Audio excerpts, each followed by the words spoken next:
R3 news కు స్వాగతం. ప్రకాశం జిల్లా గిద్దలూరు నియోజకవర్గంలోని ఖమ్మం పట్టణంలో గిద్దలూరు ఎన్డీఏ కూటమి అభ్యర్థి ముత్తుపుల అశోక్ రెడ్డి, ఎంపీ అభ్యర్థి మాగుంట శ్రీనివాసరెడ్డి కుమారుడు రాఘవరెడ్డి సమక్షంలో పట్టణానికి చెందిన మాజీ వాక్స్పోర్ట్ చైర్మన్ కీసే సయ్యద్ నజీర్ కుమారుడు సయ్యద్ రఫీ ఆధ్వర్యంలో 250 మైనారిటీ కుటుంబాలు వైసీపీని వీడి టీడీపీ తీర్థం పుచ్చుకున్నారు. ఈ సందర్భంగా వారికి మాగుంట రాఘవరెడ్డి టీడీపీ కండువాలు కప్పి సాదరంగా పార్టీలోకి ఆహ్వానించారు. ఈ సందర్భంగా మైనారిటీ సోదరులంతా కూటమి అభ్యర్థులకు అత్యధిక మెజారిటీ వచ్చేందుకు కృషి చేస్తామన్నారు. ఈ కార్యక్రమంలో మైనారిటీ సోదరులు, మహిళలు అధిక సంఖ్యలో పాల్గొన్నారు. ఉస్మాన్ గారు,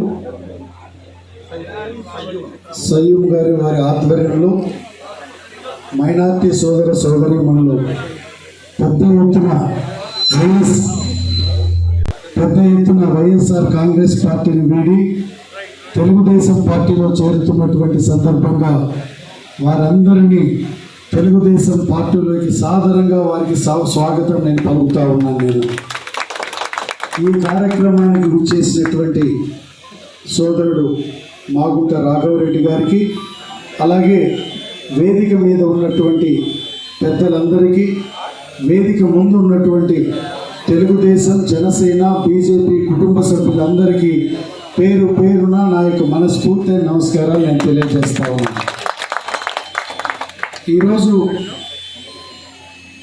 రఫీ గారి ఆధ్వర్యంలో వారి సోదరులు, ఇతర మైనార్టీ సోదర సోదరీమణులందరూ